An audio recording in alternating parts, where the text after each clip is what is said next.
Lucas capítulo 13, versículo 18, hasta el final del capítulo 13.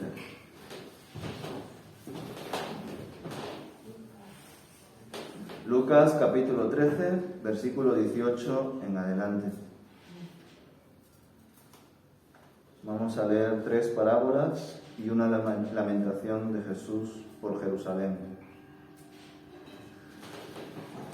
Dice: entonces Jesús dijo: ¿a qué se parece el reino de Dios? ¿Cómo puedo ilustrarlo?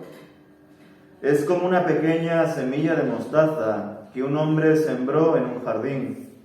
Crece y se convierte en un árbol, y los pájaros hacen nidos en las ramas. También preguntó: ¿a qué otra cosa se parece el reino de Dios? Es como la levadura que utilizó una mujer para hacer pan. Aunque puso solo una pequeña porción de levadura en 3 medidas de harina, la levadura impregnó toda la masa. Jesús iba enseñando por ciudades y aldeas mientras seguía adelante, camino a Jerusalén.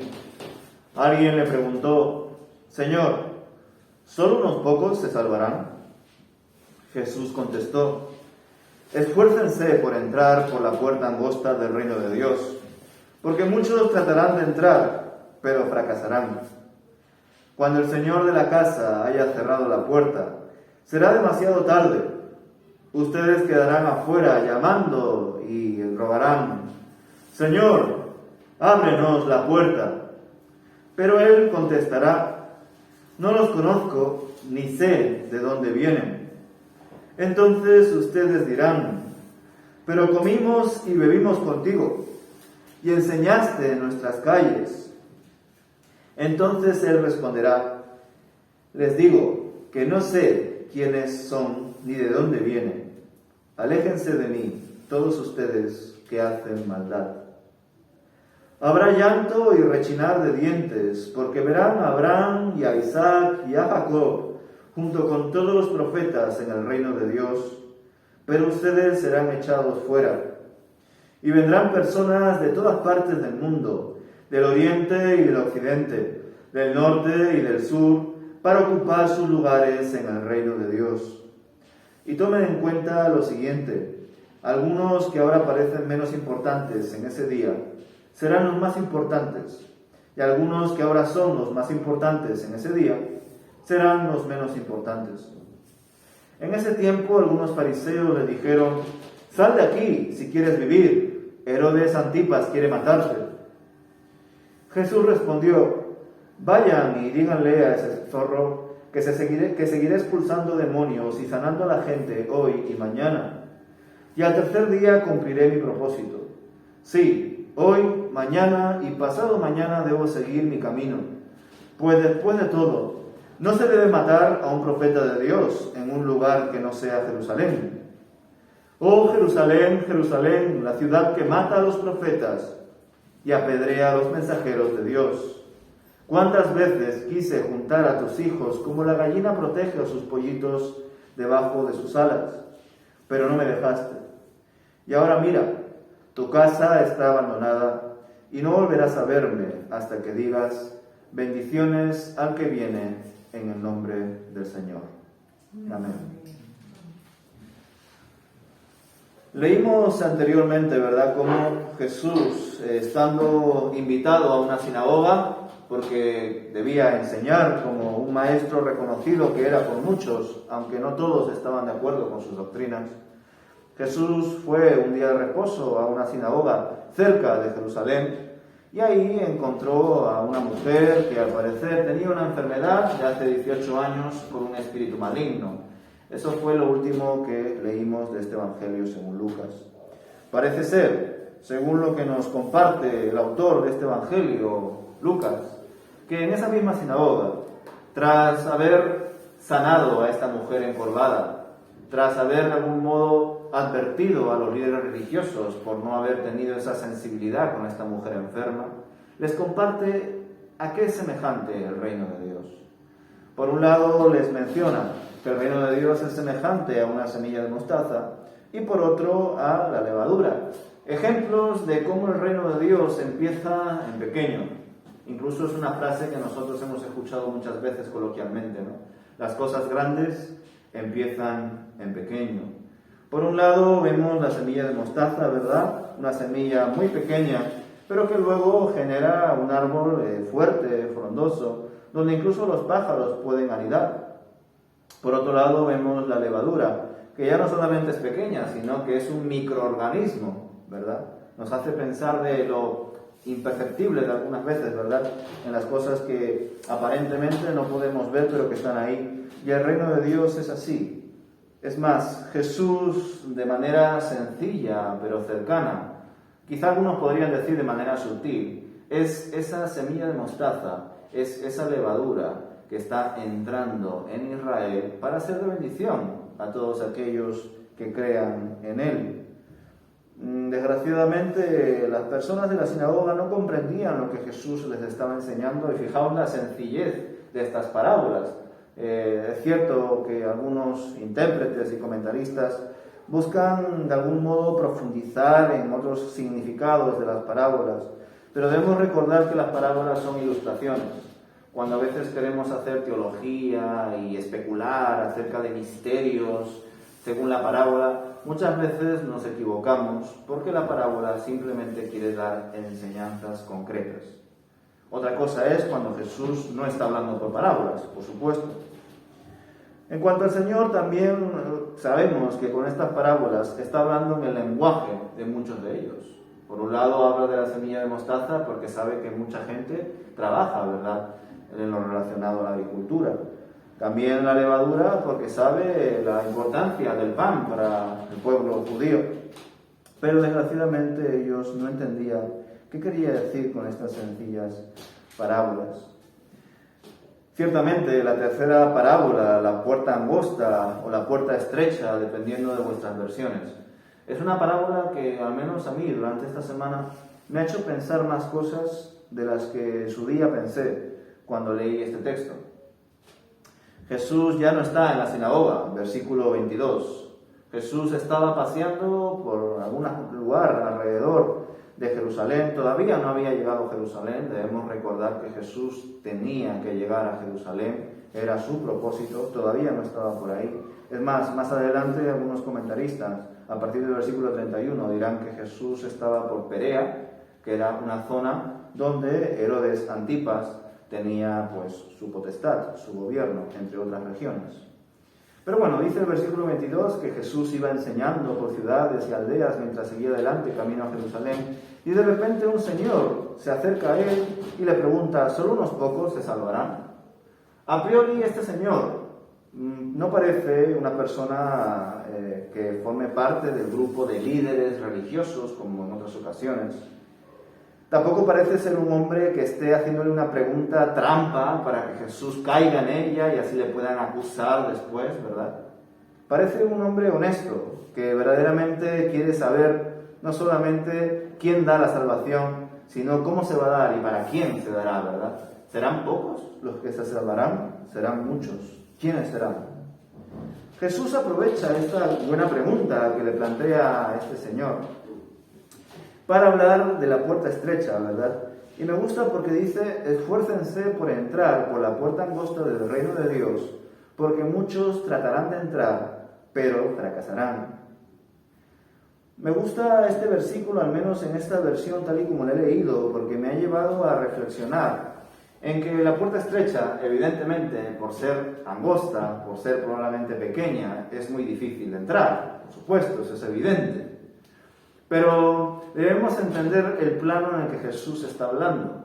De varias formas Jesús incide, ¿verdad? No solamente de manera directa, hablando del amor al prójimo, sino incluso denuncia cómo los líderes religiosos, que debían atender a las personas desfavorecidas de ese tiempo, a los enfermos, a las mujeres, incluso a aquellos que tenían espíritus malignos, si se supone que los líderes religiosos conocían sobre Dios y su palabra, no deberían de ignorar estas cosas, ¿verdad? Pues esta sencilla también parábola, por supuesto, me hizo reflexionar más en que muchas veces cuando nosotros queremos entrar a un lugar, y quizá estamos pensando en otra cosa, o tenemos mucha prisa, o somos egoístas. Muchas veces cuando queremos entrar a un sitio, a un local, a una tienda, a donde sea, la puerta no tiene que ser necesariamente estrecha, pero hay veces que por el afán de entrar, o por ejemplo en el metro, ¿verdad? Por el afán de entrar, tanta gente a la vez, hay veces que no entra ninguno. Imaginaos si encima la puerta está estrecha. Esto lo he visto muchas veces en dibujos animados, ¿verdad? Donde dos personas quieren entrar y ninguno quiere esperar a que el otro pase primero o último y entran a la vez y no pueden entrar. Quieren entrar y no pueden entrar. O al revés, ¿verdad? Personas demasiado educadas que dicen, por favor, entra tú. No, por favor, entra tú. No, pero por favor, quiero que entres tú. Y al final ninguno entra. Entonces me hizo pensar, ¿verdad?, esta idea de la puerta estrecha, porque dice que muchos tratarán de entrar, pero fracasarán. Fracasarán porque es estrecha.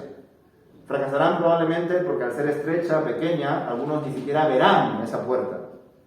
Pero incluso fracasarán por cuanto no tienen amor por el prójimo, por cuanto no son capaces de decir, joven, mujer, enfermo, marginado, lo que sea de la sociedad despreciada, yo no te desprecio, entra tú primero y entraré yo después. Junto con ello, además, vemos por otra parte el que está detrás de la puerta, entendemos de la casa, ¿no? Dice, cuando el señor de la casa haya cerrado la puerta, será demasiado tarde.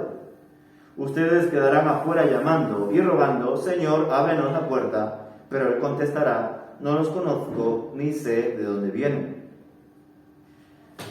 Sin duda, esta parábola también nos hace pensar en otras, por ejemplo, la parábola de las 10 vírgenes, ¿verdad? Como las insensatas, pues no llevaron el aceite necesario, luego fueron para que les dé la oportunidad de entrar y al final no entraron, ¿verdad? En efecto, a la hora de leer las parábolas hay veces que si no las entendemos adecuadamente nos pueden dar la sensación de que Dios no es una persona misericordiosa, de que no tiene, vamos a decir, la paciencia de darnos segundas y terceras y cuartas oportunidades. Pero no es precisamente eso lo que está diciendo esta parábola, aunque aparentemente da esa sensación, ¿no?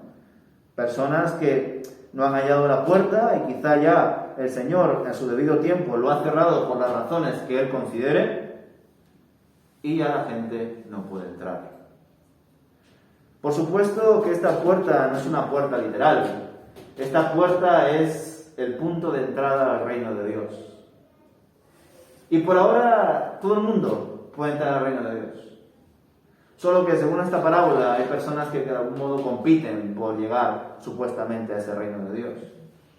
Pero eso por lo cual están compitiendo no es precisamente el reino de Dios.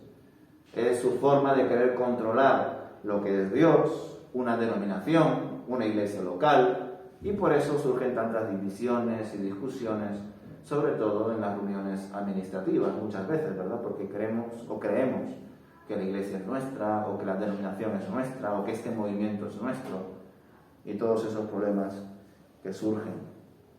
En efecto, el significado de que la puerta se cierre es, por un lado, para aquellos que ya han muerto, los que ya han fallecido, ha pasado su tiempo para decidir creer en Dios o no creer en Dios, y junto con ello, servir a Dios o no servir a Dios.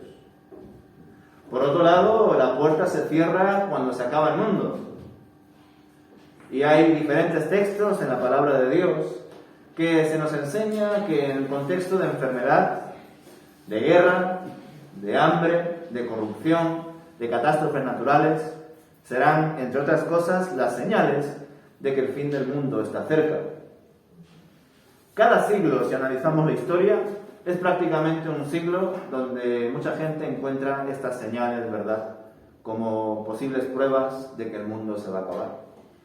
Hoy en día tenemos nuestras noticias, pero en el siglo XX también hubo otras, y en el siglo XIX también, y siempre van a haber. Al igual que, por una parte, en la Biblia se habla de un anticristo, en la Biblia también se habla de anticristos, en plural. Pues mucha gente señala, ¿verdad?, quizá líderes políticos, reyes, presidentes, como anticristos. Pero más allá de eso, nosotros no podemos determinar cuándo va a venir el Señor. Es el Señor quien cierra la puerta. es Él quien decide cuándo se acaba el tiempo. ¿El tiempo global o el tiempo de cada uno de nosotros?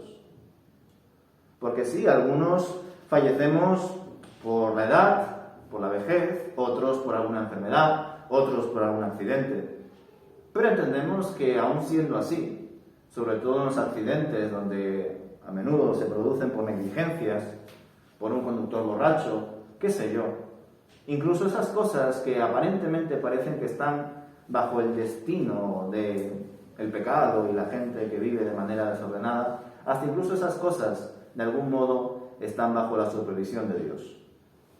Por tanto, Dios no solamente sabe cuándo acabará este mundo, sino también cuándo acabará nuestra vida, de cada uno de nosotros.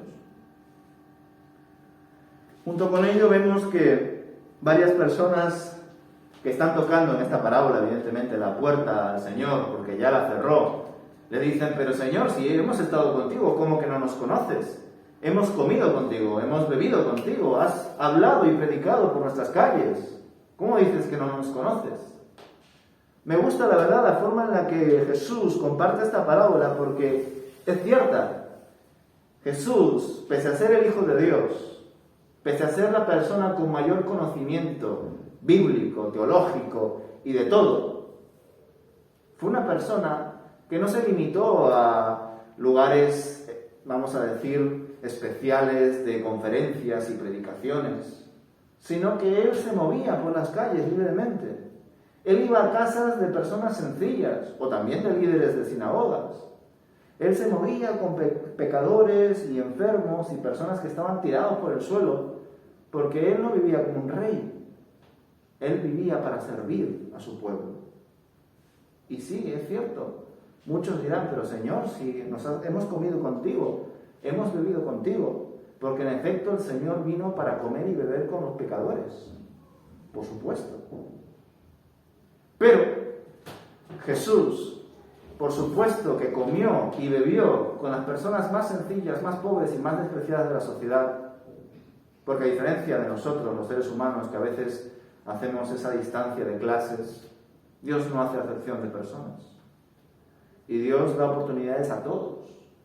Y la evidencia de eso es que fue a comer y beber con lo más pobre de esa época.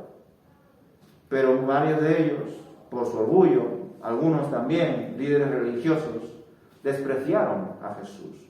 No le aceptaron. Teniéndole delante, no supieron que Él era el Hijo de Dios. Viendo sus milagros y escuchando sus doctrinas, no entendieron ni creyeron en Él. Es por eso que Jesús, aunque les hable de que de algún modo el Señor se muestra contundente, dice: no los conozco, esa palabra de conocer tiene implicaciones de intimidad. Porque una cosa es el conductor que, por ejemplo, conoces de vez en cuando, porque cuando coges el autobús, a menudo te toca el mismo por los horarios, o los vecinos, o incluso la gente que pues va a ciertas horas al mercado o a ciertas horas a su trabajo. No sé si os ha pasado que muchas veces nos encontramos con gente que les vemos durante años, pero nunca nos hemos hablado. Pero compartimos el metro, compartimos el bus. Sí, les conoces de vista. Hasta incluso a veces te habrán escuchado hablar por el teléfono o qué sé yo. Pero no te conocen en profundidad. No saben quién eres, ni tú tampoco quiénes son ellos. Pues igual, hay mucha gente que conoce a Jesús y que Jesús les conoce, pero no es el conocimiento profundo de intimidad, de relación. Las personas que tenían ese privilegio de conocer al Señor no lo hicieron, y es por eso que Él con toda autoridad puede decir: les digo que no sé quiénes son ni de dónde vienen, aléjense de mí todos ustedes que hacen maldad. Es particular también la forma en la que Jesús habla en esta parábola acerca de lo que declara a este Señor, porque por un lado Jesús en su primera venida no tiene ningún problema por juntarse con personas que hacen maldad. Pero aquí nos está hablando de su segunda venida. Y en la segunda venida ya no habrá más oportunidades. Jesús vendrá por los suyos y el resto habrán decidido su propio destino con su forma de vivir. Y en ese momento, Él con toda autoridad dirá: aléjense de mí todos ustedes que hacen maldad. Pero todavía no estamos ahí, no estamos en ese tiempo. Por ahora, el tiempo en el que vivimos es con la puerta abierta. Todo el mundo que quiera entrar podrá hacerlo. Aquellos que busquen a Dios lo hallarán. Pero desgraciadamente hay algunos que no ven esta puerta, o que la ven pero que no quieren entrar en ella, o que de algún modo no tienen amor por el prójimo y quiero entrar pero no entro porque el otro también quiere entrar, por entender de alguna forma como muchas veces el entrar a esta puerta significa amar a Dios y por ende amar a tu prójimo. ¿Cómo sabes que amas bien a tu prójimo? Porque amas a Dios. ¿Cómo sabes tú que amas a Dios de verdad? Porque amas a tu prójimo. Se retroalimenta. Es la forma de que tú autoexamines tu corazón y entiendas que verdaderamente estás experimentando el amor y el perdón de Dios. Jesús sigue hablando en ese carácter de segunda venida. Ya sabéis, primera venida es la expresión del Mesías como Cordero de Dios. La segunda venida es la expresión del Mesías como León de Judá. Aquel que trae gracia y aquel que traerá justicia. Por eso, versículo 28, en ese día habrá llanto y rechinar de dientes, porque verán a Abraham y a Isaac y a Jacob junto con todos los profetas en el reino de Dios, pero ustedes serán echados fuera. Y vendrán personas de todas partes del mundo, añade a este versículo, ¿verdad? En efecto, nos muestra Jesús que el público al cual se está dirigiendo, camino a Jerusalén, son estrictamente judíos. Y al judío orgulloso por su nación, por su cultura, por sus tradiciones, esto le choca y le chirría bastante. Ellos entendían que en el día postrero se encontrarían no solamente con el Padre, sino con el Padre Abraham, como lo podemos leer en la historia del rico y Lázaro, y que por supuesto vendría en su descendencia, verían a los profetas, y que Jesús a través de esta parábola les revele que ellos de lejos verán que en el reino de Dios ellos están, y que incluso estarán personas de todo el mundo, del oriente y del occidente, del norte y del sur, para ocupar sus lugares en el reino de Dios. ¿Vosotros no habéis querido entrar? Muchos van a entrar en vuestro lugar. Extranjeros, gentiles, personas despreciadas para muchos judíos en ese tiempo, iban a recibir la palabra de Dios. Y tomen en cuenta lo siguiente: algunos que ahora parecen menos importantes, en ese día serán los más importantes. Y al revés. Me gustan también estas palabras porque ya muchas veces las hemos leído incluso de diferentes formas, ¿no? Aquel que se humilla será enaltecido. Aquel que se enaltece será humillado. O los últimos serán los primeros. O al revés. Me gusta esta expresión porque es cierto que en la historia de la Iglesia y en la historia de la Biblia entendemos que Dios se relacionó primero con Israel, que escogió a Israel, no Egipto, no Babilonia, no a los persas, ni a los filisteos, ni a los cananitas, ni otras tribus o naciones. Eligió a Israel. Pero con Israel quería hacer bendita a todas las naciones. A través de Israel, y ahora su iglesia, quiere que todo el mundo le conozca y proceda al arrepentimiento. Entonces, en esa, vamos a decir, cosmovisión, en ese eje cronológico, evidentemente Israel es la más importante, aparentemente, la primera.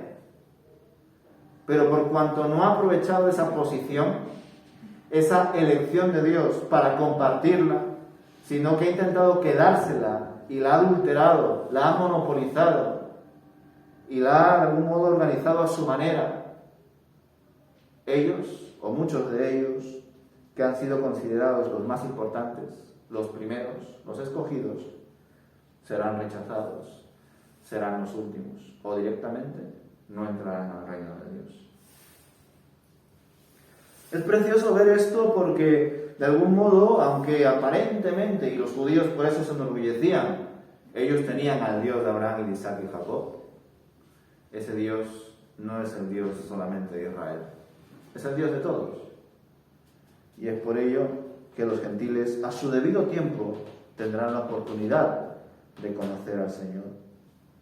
Es cierto que cuando leemos los evangelios nos da la sensación, incluso hay veces que Jesús lo expresa así, de que Él ha sido enviado a los suyos.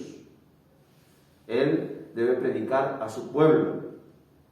A partir del apóstol Pablo y tras la dispersión, ¿verdad?, de la iglesia, vemos que ya el evangelio se abre a todo el mundo. Pero en los tiempos de Jesús se ciñe a Israel. Ahora bien, hay excepciones. Excepciones que demuestran que incluso Jesús, que sabía que lo que tenía que hacer era centrarse en Israel, eso no quitó que atendiese a otras personas, al endemoniado gadareno, al centurión, ¿verdad? Y a otros, a la mujer sirofenicia, etcétera, ¿verdad? Personas que no eran precisamente judías y respetadas por los judíos, o por ejemplo los samaritanos. Lo que nos muestra que Jesús, aun atendiendo su primer cometido, ya en su origen nos muestra que la salvación es para todo aquel que cree. En la línea de esta parábola, Jesús comparte advertencias y lamentaciones en los versículos 31 al 35.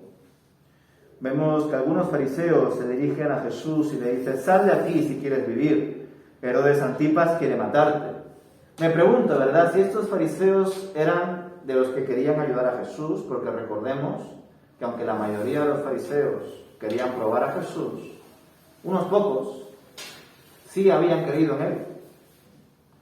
Incluso alguno que otro ayudó a que Jesús fuese enterrado dignamente. Pero más allá de eso, da la sensación de que estos fariseos, aunque no lo podemos asegurar, querían meter miedo a Jesús. Sal de aquí si quieres vivir, le dicen estos fariseos. Herodes Antipas quiere matarte. Jesús usa una expresión un tanto peyorativa, ¿verdad? Dice: vayan y díganle a ese zorro que seguiré expulsando demonios y sanando a la gente hoy y mañana, y al tercer día cumpliré mi propósito. Jesús sabía que este tal Herodes era el que mandó asesinar a Jesús, a Juan el Bautista, el primo de Jesús.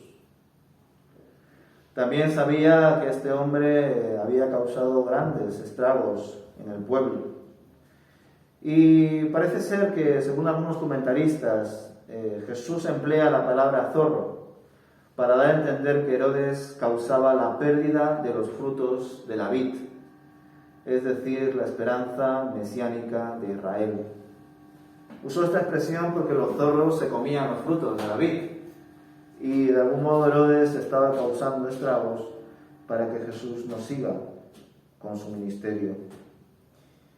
Pero es precioso ver cómo Jesús no solamente muestra calma ante esta amenaza, sino que además, y eso la verdad que nos va a costar mucho a nosotros si lo supiésemos, ¿verdad? Jesús sabía cuándo y dónde iba a morir. Y varias películas, incluso libros, ¿verdad?, hablan y juegan con esta idea, ¿no?, de cómo sería nuestra vida si supiésemos cuándo, dónde y cómo vamos a morir. Estos libros y películas que juegan con esta idea, sin duda nos muestran que nuestra vida cambiaría muchísimo. Viviríamos quizá con miedo, otros quizá incluso cambiarían su vida drásticamente, ¿verdad? Hasta incluso es una pregunta que en algunos casos es necesaria planteársela. Preguntarse, ¿verdad? ¿Qué haría si supiese que el año que viene, por ejemplo, voy a morir? ¿Seguiría viviendo y haciendo lo que estoy haciendo hasta ahora? Y si no, y si lo dejaría todo, ¿por qué? Quizá aquel que tenga su trabajo como su propia identidad Seguiría trabajando en lo suyo, aún sabiendo que dentro de un año se va a morir. Evidentemente, aquellos que odian su trabajo o odian su entorno familiar o qué sé yo, pues cogerán el dinero que tienen y se pirarán. Porque si se van a morir ya, pues ¿para qué sufrir con una familia con la que yo no me siento, ¿verdad?, acogido? ¿Para qué trabajar en un empleo que yo tampoco he escogido, que es lo que ha surgido y lo que me da de comer? Jesús estaba muy confiado de que a él nada le iba a pasar, porque él debía morir en Jerusalén. Es más, lo comparte así, ¿verdad? No se debe matar a un profeta de Dios en un lugar que no sea Jerusalén. Es más, hubo una ocasión que varias personas de algún modo se molestaron por lo que Jesús decía. Supongo que lo recordaréis. Y lo llevaron hasta un punto que parecía como que lo iban a despeñar, ¿verdad? Lo iban a lanzar y se iba a caer y iba a morir. Y me llama la atención porque Jesús dejó que los enemigos, la multitud, le llevasen hasta ese lugar, como ya prácticamente como para empujarlo y que caiga, y de repente dice la palabra que Jesús se abrió entre las multitudes y se fue. No me imagino a Jesús empujando a la gente o repartiendo puñetazos, ni mucho menos. Pero de algún modo, pienso yo, Jesús dejó que esa multitud le llevase hasta ese lugar para que se muestre lo que luego ya, de verdad, se evidenció en la cruz. Que el ser humano quiere matar a Dios porque quiere ser su propio Dios. En la cruz vemos un deicidio, ese deseo de querer matar a Dios. Y ya en ese momento se veía, ¿verdad? Querían echar y despeñar a Jesús. Y por eso de algún modo pienso yo que lo permitió. Pero luego se apartó libremente y se fue. Entre otras cosas porque él sabía que no podía morir ahí. No era el tiempo, no era la forma, ni mucho menos era el lugar. Nosotros como creyentes, los que creemos en Jesús y queremos imitarle, le tenemos como maestro, como Señor, aunque sea difícil, sabemos que si le vamos a imitar, si le vamos a seguir, probablemente pasaremos por sufrimientos como los que él padeció. Y tendremos que seguir adelante. Es más, las primeras generaciones, yo lo he dicho, murieron por la fe literalmente, como Jesús. La diferencia es que nosotros no sabemos ni cuándo, ni cómo, ni dónde. Pero supongo que para muchos de nosotros eso es un favor. Porque no me imagino la carga psicológica. Es más, lo va a expresar más adelante, ¿verdad? Cuando le pida al Padre, pasa de mí esta copa. Cuando incluso dice el versículo que le salían sudores de sangre por la presión de saber que pronto iba a ser arrestado, traicionado y crucificado. Jesús sabía cómo, cuándo y dónde iba a morir. Y se lamenta porque Jerusalén es la capital, es la ciudad por excelencia de Israel. Es el lugar donde iba a morir, pero a su vez es la máxima representación del pueblo de Dios. Y que sea Jerusalén la máxima representación de la ciudad de Dios, no solamente la que haya matado a muchos profetas, sino donde muera el Hijo de Dios, deja en evidencia lo alejado que está en general y específicamente, por supuesto, el pueblo de Dios. Como Jesús era esa última oportunidad para que toda Jerusalén se redima, pero como desgraciadamente en ese lugar era donde iba a ser entregado y traicionado. No obstante, Jerusalén y todas las ciudades del mundo, en el momento en el que Dios considere, le verán venir. En el cielo dice que se abrirá, ¿verdad? Y todo el mundo lo verá a Jesús volviendo para llevarse a los suyos, para traer justicia. Así que, mientras tanto, pues confiemos en la venida del Señor, que la primera venida es garantía de la segunda, que la salvación es para todos, que el reino de Dios ha empezado en pequeño, pero que va a llegar a ser algo muy grande. Que, pues bueno, las iglesias hoy en día son una expresión de ello, ¿verdad? Por diferentes razones cada vez somos menos o estamos desanimados, pero el reino de Dios es como una semilla de mostaza, es como la levadura. De hecho, aquellas iglesias, por supuesto no todas, donde la membresía es tremenda, incluso son mega iglesias, ¿verdad? Te das cuenta de cómo este mundo ha demostrado que un lugar puede ser semejante a una iglesia, pero no ser una iglesia de verdad. Como la diferencia que hay entre el trigo y la cizaña, ¿verdad? De lejos ves todo estupendo, un buen mantenimiento, una buena administración, una buena conferencia por parte del predicador. Pero sí, quizá tendrán buenos contables, tendrán buenas personas que han estudiado incluso para ser trabajadores sociales y estén en el área de la obra social, grandes músicos, grandes cantantes, predicadores, conferenciantes que te atrapan tu atención con sus chistes, con su sonrisa despampanante y sus gesticulaciones y su forma de enseñar. Pero quizá sean lugares donde aparentemente sean de Dios, pero que cuando te acercas, cuando evalúas sus frutos, y sobre todo Dios, que es quien ve el corazón, te das cuenta de que no es trigo, es cizaña. Mientras tanto, aferrémonos a esa fe, sabiendo que las cosas grandes empiezan en pequeño. Así que qué bueno saber que aquí en Hortaleza somos un grupo de hermanos que queremos salir adelante y que creemos en Dios y que queremos servirle. Que el Señor nos bendiga, hermanos. Amén. Amén.